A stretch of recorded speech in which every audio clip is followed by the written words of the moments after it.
जाननी कन्हैया प्रीत करे दुखो नंगर ढिढोरा पीटती प्रीत न करियो कोई मेरे माधव प्रीत न करियो कोई।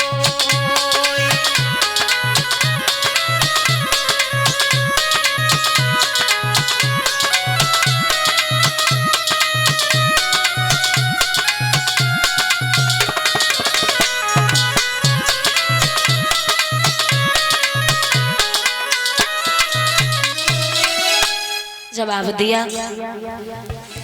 कि मैं जा रहा हूं। वहां से राजा याति आए। शुक्राचार्य से देवयानी ने आकर के सारा हाल कहा। पिताजी आपको आपके शिष्यों की बेटियां भिखारी बोलती हैं। जहां गुरु का अपमान होता हो वहां गुरु को एक मिनट नहीं ठहरना है।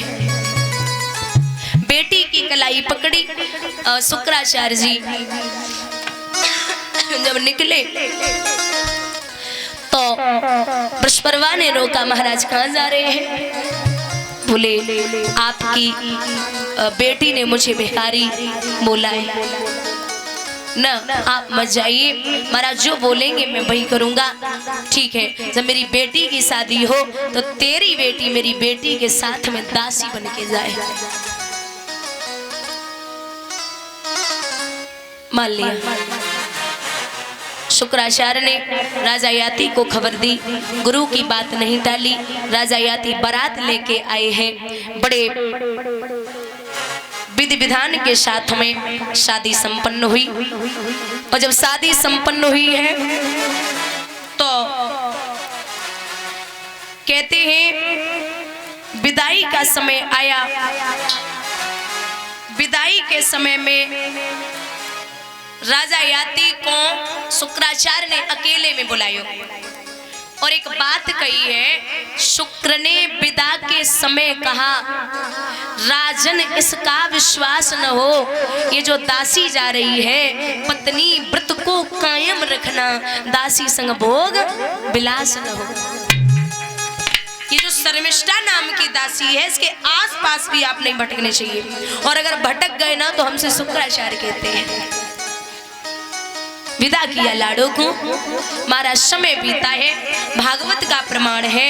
यहाँ देवयानी के गर्भ से दो बालकों ने जन्म लिया, यदु और तुर्वश।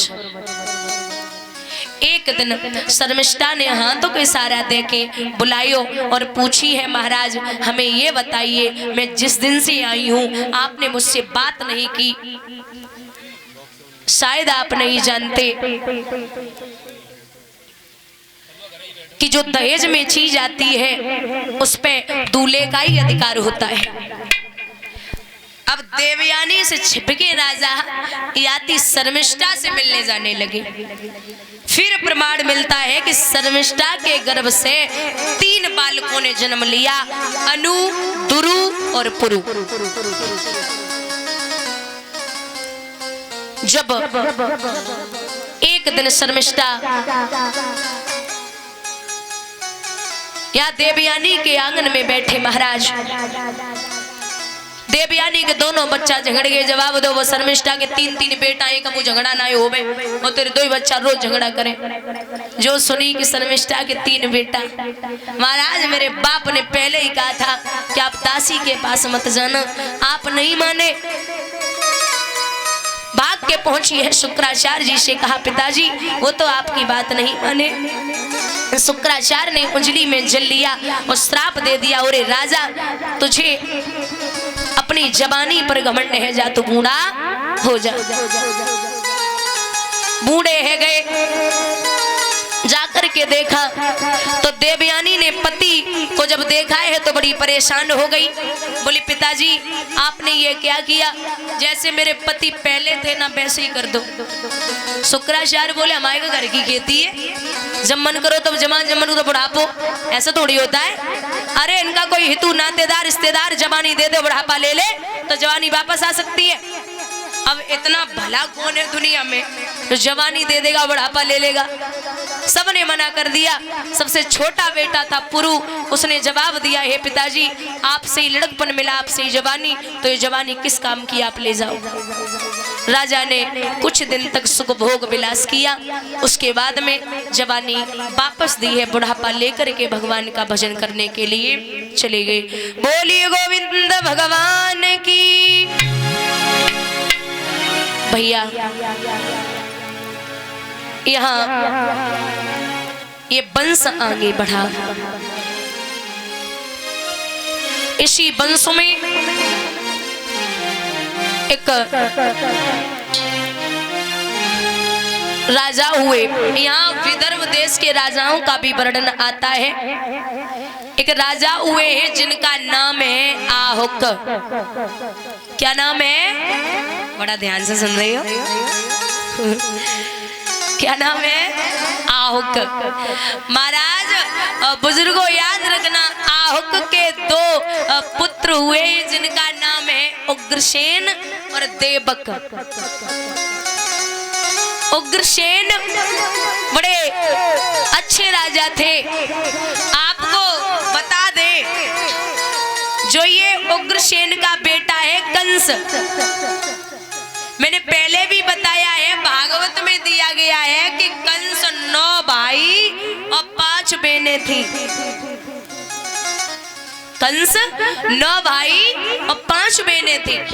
और जो उग्रसेन के छोटे भाई हैं जिनका नाम है देवक, उनके भी देववर्धन आदि पुत्र थे और देवकी आदि बेटियां थी।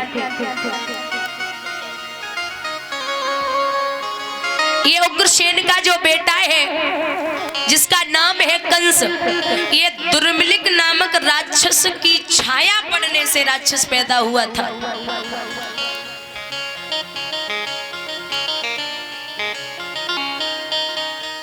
कंस उपद्रवी तो था क्योंकि राक्षसी प्रवृत्ति का था। और जब ये 5 वर्ष का हुआ तो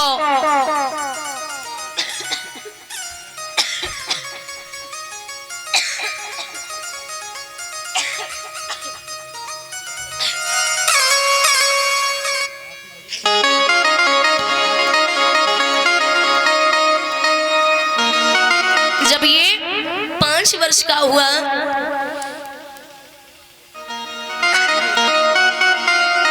तो गांव के बच्चों को खेलने के बहाने ले जाए, काऊ को गला घोट दे, काऊ को धरती में दबोच दे। जब ये 11 साल का हुआ, कोई महात्मा आ रहे, बोले मथुरा की रास्ता बता, ले जाए कुआं में ढकेल दे, ले जिंदगी भर मथुरा में घूमो।